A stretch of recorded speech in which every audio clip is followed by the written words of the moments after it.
Good afternoon everyone. तो आज हम डिस्कस करेंगे इंडिया मॉरिशस रिलेशंस के बारे में।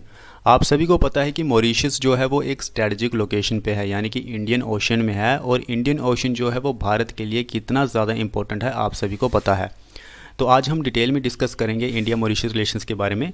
तो आपको पता है कि मॉरिशस एक आइलैंड कंट्री है, उसमें चाइना की भी नज़र है, यूएसए की भी नज़र है, क्योंकि हर कोई चाहता है इंडियन ओशन में उसका डोमिनेंस बढ़े। तो 1820 की बात है जब भारतीय मजदूर मॉरिशस जाया करते थे काम करने के लिए। अपनी इच्छा से नहीं जाते थे, अंग्रेजों ने गुलाम बना के रखा हुआ था, वो ज़बरदस्ती लेके जाते थे और उनसे काम करवाते थे। वहाँ पे स्लेवरी सिस्टम था। तो जैसे ही स्लेवरी सिस्टम ख़त्म हुआ तो उसके बाद इंडेंजर्ड लेबर सिस्टम आ गया, जिसमें क्या होता था कि भारतीय जो मजदूर थे कुछ समय के लिए कॉन्ट्रैक्ट साइन करते थे ब्रिटिश सरकार के साथ और काम करते थे। अगर उनकी इच्छा नहीं भी है तब भी उन्हें कॉन्ट्रैक्ट साइन करना ही पड़ता था। तो ऐसी सिचुएशन थी, इसलिए जो हमारे इंडियन वर्कर्स थे वो मॉरिशस जाया करते थे काम करने के लिए, शुगर प्लांटेशन के लिए और दूसरे कामों के लिए। तब भी हमारे जो रिलेशनशिप है मॉरिशस के साथ अच्छे हुए हैं। दूसरी सबसे इंपॉर्टेंट बात, महात्मा गांधी जी जब भी साउथ अफ्रीका जाते थे या फिर साउथ अफ्रीका से कभी भी भारत वापस आते थे तो वो मॉरिशस में रुका करते थे। मॉरिशस जो था उनका ठहराव था। उसके बाद जो बैरिस्टर थे मनीलाल डॉक्टर, वो 1907 में मॉरिशस में आते हैं, क्योंकि गांधी जी ने उनको कहा था कि वो मॉरिशस में आएँ। तो मॉरिशस में जो मॉरिशियन इंडियन कम्युनिटी थी उनको ऑर्गेनाइज़ किया और उन्हें कहा कि आप अपने पॉलिटिकल राइट्स के लिए लड़ो, आप अपने सोशल राइट्स के लिए लड़ो।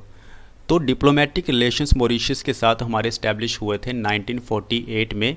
बल्कि तब मॉरिशस आज़ाद भी नहीं हुआ था। मॉरिशस जो था वो इंडिपेंडेंट स्टेट बना था 1968 को। 68% पॉपुलेशन जो है मॉरिशस की वो भारतीय ओरिजिन की है, यानी कि इंडियन ओरिजिन की है। हमारी हाई लेवल विजिट्स होती हैं, कई बार हमारे प्राइम मिनिस्टर जाते हैं, एक्सटर्नल अफेयर मिनिस्टर जाते हैं। तो इस तरह के जो डायलॉग होते हैं, हाई लेवल विजिट होती है, इससे भी देशों के जो रिश्ते हैं वो मजबूत होते हैं। High level visit have been one of the significant aspects of bilateral relations between the India and Mauritius. अब सबसे इंपॉर्टेंट बात हम करते हैं इंडिया मॉरिशस ट्रेड पैक्ट के बारे में। दैट इज़ कॉम्प्रिहेंसिव, ध्यान से सुनिएगा, बहुत इंपॉर्टेंट है, एग्जाम में भी आ सकता है। That is comprehensive economic cooperation and partnership agreement. ये सिर्फ भारत ने मॉरिशस के साथ ही साइन किया है। This is the first of its kind agreement that India has signed with any country in Africa.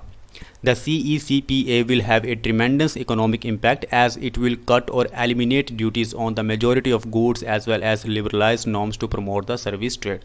Service trade को प्रमोट करने के लिए जितने भी नॉर्म्स वगैरह होते हैं या सर्विसेज जो होती हैं उन नॉर्म्स को लिबरलाइज किया जाए, ताकि जितना भी ट्रेड है वो और भी ज़्यादा अच्छे से हो सके मॉरिशस के बीच में और भारत के बीच में।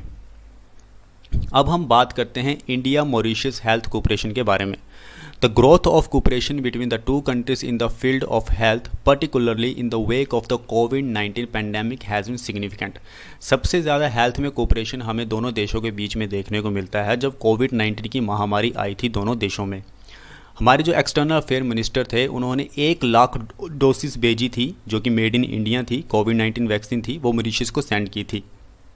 उसके बाद 14 मेंबर मेडिकल असिस्टेंट टीम भी भेजी गई under the mission Sagar initiative, जो कि मॉरिशस में हमने चलाया था। उसके बाद हम बात करते हैं डिफेंस एंड सिक्योरिटी कोऑपरेशन के बारे में। Dornier aircraft and advanced light helicopter group, ये भी हमने मॉरिशस को दिया है, कुछ समय के लिए लीज पे दिया है। उसके बाद 100 मिलियन की हमने लाइन ऑफ क्रेडिट दी है, यानी कि हमने मॉरिशस को पैसा दिया है। अब वो पैसा मॉरिशस वापस करे या ना करे ये उसके ऊपर डिपेंड करता है, इसे हम लाइन ऑफ क्रेडिट कहते हैं। To enable the procurement of defence equipment by Mauritius, ताकि मॉरिशस जो है वो अच्छे से अच्छे हथियार खरीद सके। उसके बाद इंडिया ने असिस्टेंस प्रोवाइड करवाई है मेट्रो एक्सप्रेस प्रोजेक्ट में, सुप्रीम कोर्ट की बिल्डिंग बनाने के लिए, न्यू ENT हॉस्पिटल के लिए, supply of digital tablets to primary school children and social housing project. तो इन सब में भारत जो है मॉरिशस को सपोर्ट प्रोवाइड करवा रहा है। उसके बाद हम 2015 में बात करते हैं। India and Mauritius signed an agreement that allows India to develop infrastructure in terms of establishing the military basis on the Mauritian island. कितनी ज़्यादा इंपॉर्टेंट बात है कि मॉरिशस आइलैंड के ऊपर भारत जो है वो अपने मिलिट्री बेसिस बनाएगा।